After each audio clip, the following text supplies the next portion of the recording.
Olá pessoal, beleza? Aqui é o Zé do canal 3 de Fevereiro e hoje vamos comentar a entrevista do diretor da base, Fernando Nunes. Ele fala sobre contratos, sobre desenvolvimento de atletas, fala de reestruturação e também fala de planos para o futuro do tricolor do Arruda.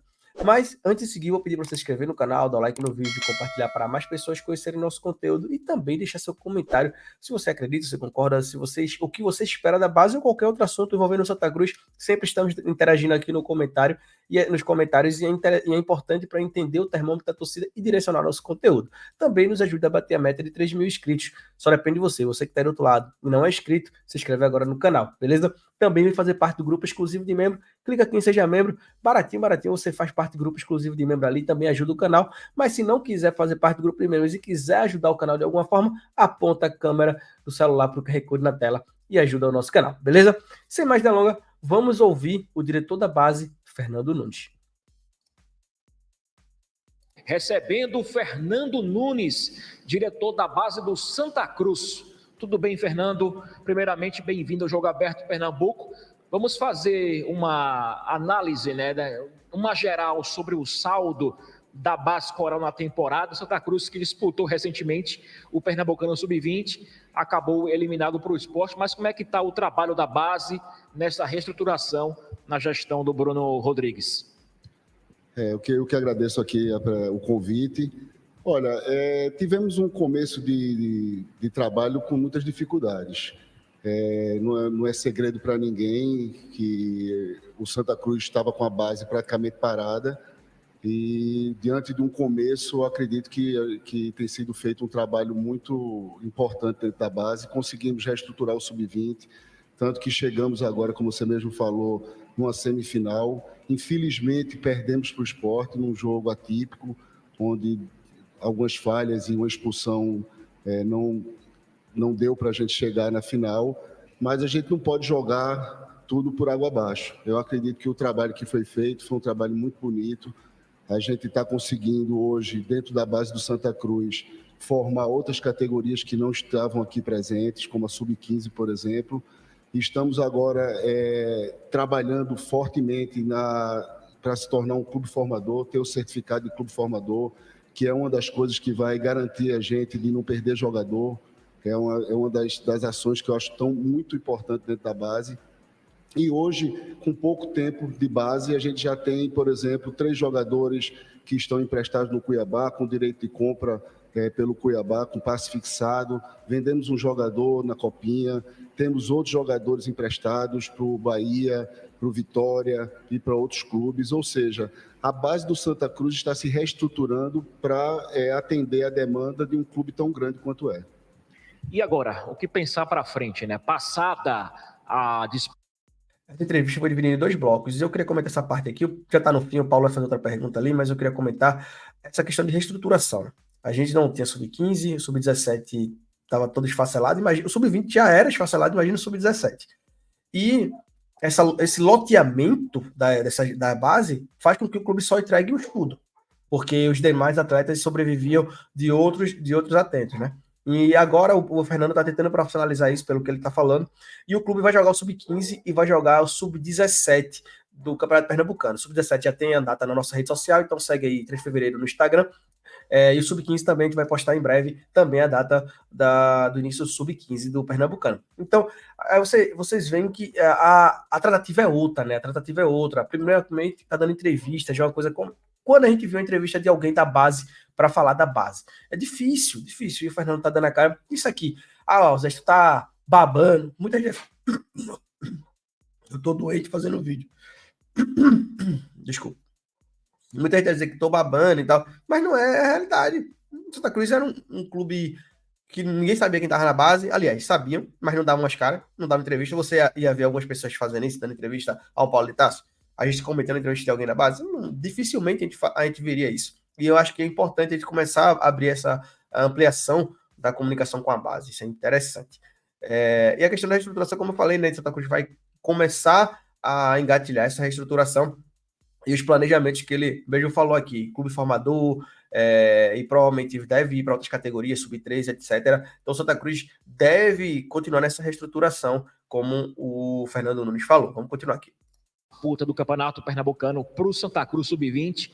Agora, o Santa Cruz planeja o quê? E vai jogar o quê para o torcedor já ir se programando para acompanhar a base em ação também daqui para frente?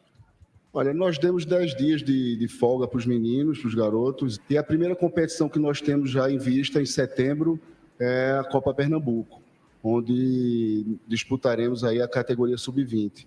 Além disso, outras categorias também, como o 15 e o 17, estão se preparando para o Campeonato Pernambucano. E a gente espera, de verdade, assim, contar de novo com a colaboração da torcida. A torcida, assim, eu sei que ficou triste com essa derrota para o Sport, mas a gente precisa que entenda que a base que nós estamos montando agora, ela não é para esse momento, ela também está projetando um futuro bonito para o Santa Cruz. Então, essa primeira parte aí, ele fala sobre próximas competições, o futuro, e é basicamente o que a gente meio já comentou na primeira parte ali que eu parei. Então, vou agora para a segunda parte da entrevista. Já vou pular aqui para o minuto. Agora, só para fechar contigo, questão de contrato. Todos já têm contrato de profissional, porque o Santa Cruz tem um histórico de perder atletas muito facilmente. Como evitar não perder atletas de maneira tão precipitada, atletas de muito valor para o clube? É uma boa sua pergunta. Veja bem, uma das principais objetivos meu aqui na base é justamente acabar com isso. O Santa Cruz perder atleta dessa forma. Nós temos que ter uma realidade. O Santa Cruz hoje não tem condição de assinar com todos os jogadores profissionalmente. A gente não teria condição financeira no momento para isso.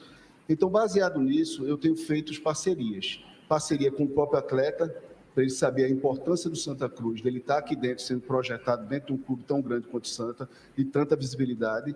Parceria com empresários, que sabe dessa necessidade de estar aqui mostrando o seu produto, que é o jogador, e saber que o Santa é parte desse processo, parte inclusive muito importante, que sem ele não haveria nada, e também com o próprio Santa Cruz, de dar a esses atletas condição de prospectar aqui um clube que vai formar ele. E aí a gente tem que dar suplementação, a parte de um bom treinamento, ter uma boa capacidade de fisiologia e outras coisas de trabalho de força. E isso a gente vem tentando fazer. Esse conjunto de coisas que unidas podem dar ao Santa Cruz não vou dizer que zera o risco de perder atletas, mas minimiza muito.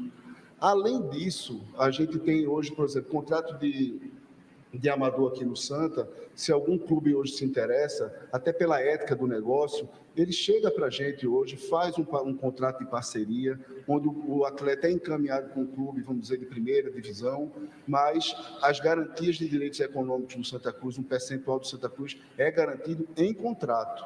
Ou seja, todos esses jogadores que eu falei para você, que foram para o Bahia, por exemplo, ele está no Bahia, mas está lá com o percentual do Santa garantido. Ou seja, se tiver alguma negociação com aquele atleta, mesmo ele sendo amador, o Santa Cruz vai ter a participação dele. Então, nesse contexto, a gente imagina que a gente está minimizando muito esses riscos, muito mesmo. Então, essas pessoas envolvidas todas têm que saber da importância do Santa Cruz. Obrigado, então. Bate-papo muito esclarecedor com o Fernando. Esse último bloco aí do Fernando, em relação aos contratos, aos direitos do Santa Cruz, né? O contrato amador é quando ele não recebe o salário do clube. Creio que seja isso, né? Juridicamente é isso, né? Um contrato amador é quando você não recebe salário. Então, mas assim, tem a porcentagem vinculada, né? O atleta, ele era um atleta da base, não recebia o salário dele na base, ele não tinha salário na base, ele estava ali, como ele falou, na parceria, no regime de parceria. O empresário viu uma oportunidade de colocar ele no clube maior. Na Santa Cruz, essa transição acontece, mas o Santa Cruz fica com um percentual do atleta. Como ele falou, o Santa Cruz não tem capacidade de assinar contrato com todos, isso é obviamente, isso é notório. Porém, esses contratos amadores, entre aspas, né, como o Fernando falou aí, são importantes para garantir as porcentagens. Seria interessante também a gente entender, ou pelo menos mensurar essas porcentagens, porque eu sei que eu vou dar um chute aqui, tá? Eu não sei dos valores. Eu sei de alguns atletas que são um contrato profissional, por exemplo, o Túlio, eu sei que o Santa Cruz tem 70% dele, né? O Hernandes também, o Santa Cruz vendeu 70% dele. Então, alguns atletas que têm contrato profissional, a gente tem um percentual maior, obviamente. E os atletas que têm contrato amador, a gente deve ter porcentagens menores, como 40%, 30%. Creio que seja nesse torno aí. Mas é aquela coisa, o clube está investindo o mínimo e vai esperar o quê? Ganhar o máximo? Não, vai esperar ganhar o mínimo.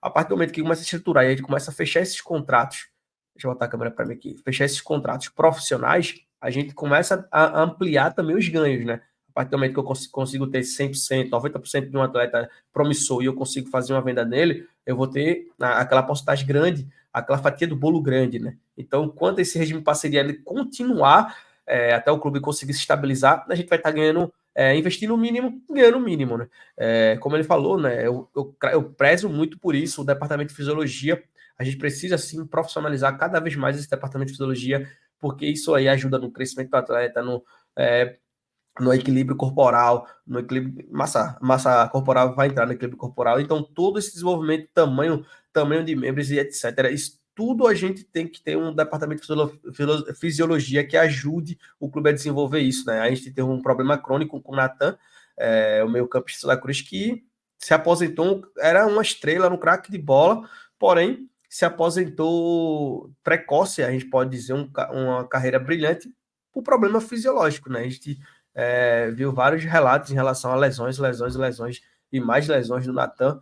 A pessoa falava vidro, né? Mas acho que uma base com a fisiologia muito bem trabalhada, a gente diminui muito esses riscos de lesões no decorrer da carreira do atleta. Então, o departamento de fisiologia acho que é fundamental a gente ter um aprimoramento, né? E eu gostaria muito, quem sabe, né, quando eu estiver aí, a gente conhecer como está funcionando a base Santa Cruz. Mas é isso, pessoal. Espero que vocês tenham gostado do vídeo. Um bate-papo aqui rápido em relação à base Santa Cruz. E o Fernando mesmo falou: vamos trabalhar para não perder atletas assim. É isso. Até a próxima.